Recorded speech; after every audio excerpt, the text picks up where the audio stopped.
Alright, now we're going to put everything that we've learned together. And what we're going to do is we're going to create a template which will serve as a springboard for all of our future Illustrator projects.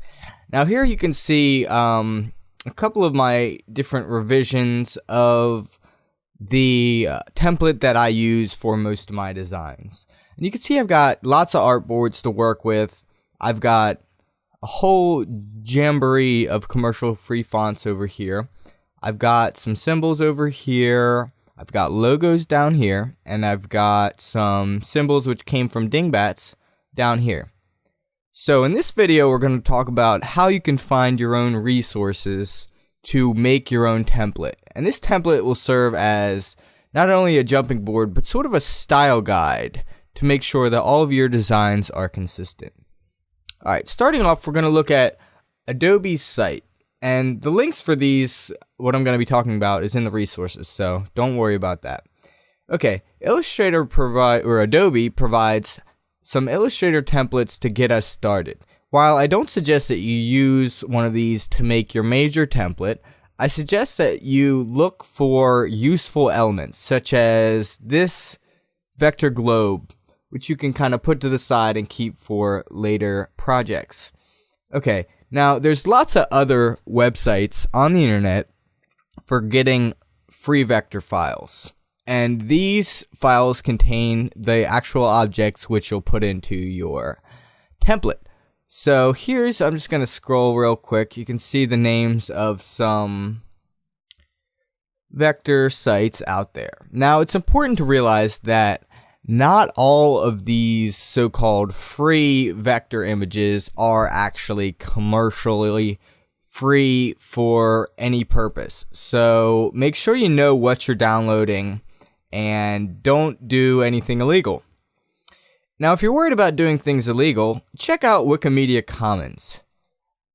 Wikimedia Commons is jam-packed with lots of useful SVG files.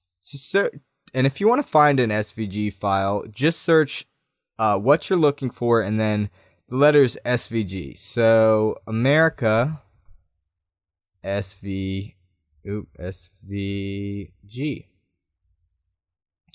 And some of these SVG files are outdated and they will look funny when you get them into Illustrator, but that's just a risk you have to take. But the vast majority of them are good and they work perfectly.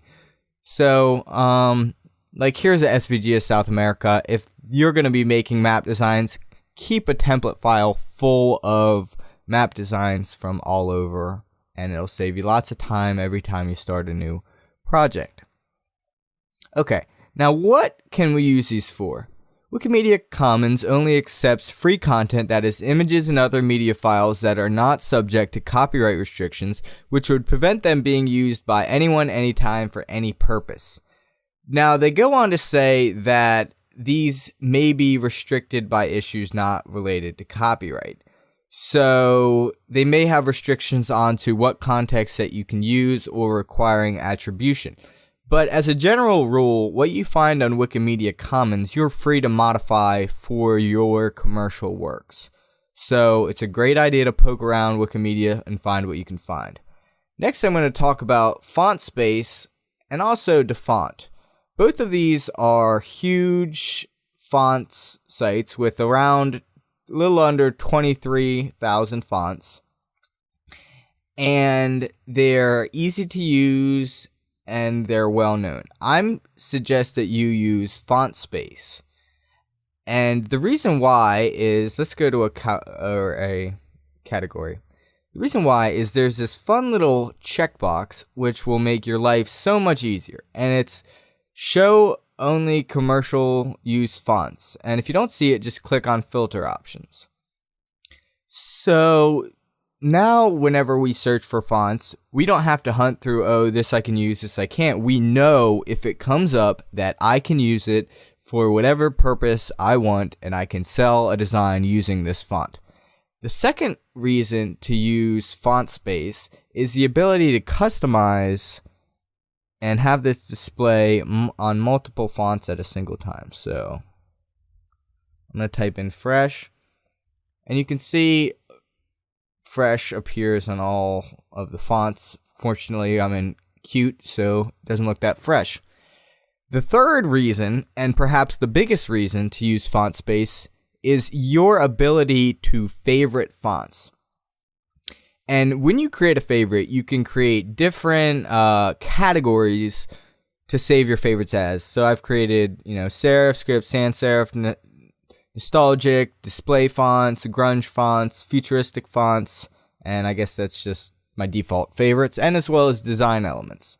So it's a great way to save the fonts that you might not want to put into a specific template, but you think, hey, I might find a use for that later, and I'm probably not going to remember what the name is. So I recommend get a Fontspace account if you don't already have one. Save fonts into favorites, and whenever you're starting a new project, just browse through your favorites or browse through the site itself. Now, the last place to get these commercial fonts, or not fonts, to get commercial free symbols and things like that, is to use fonts themselves. Now, if you've never heard of a dingbat, you're about to hear about a dingbat. Dingbats are symbols that are stored in a font. And we can see that there are lots of commercial free dingbat fonts on Fontspace, 62 pages worth. So one example that I have that I've used down here, this major section right here, these are other dingbat fonts, but just to give you an example, is WC sold out. So you can see that there's lots of kind of random dartboard, piano, Swiss Army knife. There's just lots of great symbols that have hundreds of uses, and it's a good idea to keep them in your template so that if you have a random thing that you need, you can say, hey, I probably have it down here, and you probably will have it down there. Now, one more pitch for Fontspace.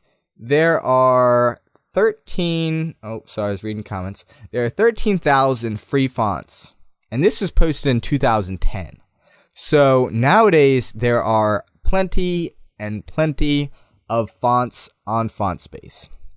So now that we've got our resources, in the next video we're going to look at putting these all together into an awesome template that you'll use for all of your future designs. I hope you're all excited, and I hope you can't wait to get out there and start looking for elements to put in your designs. So get ready for the next video, and thanks for watching, and as always, thanks for being awesome.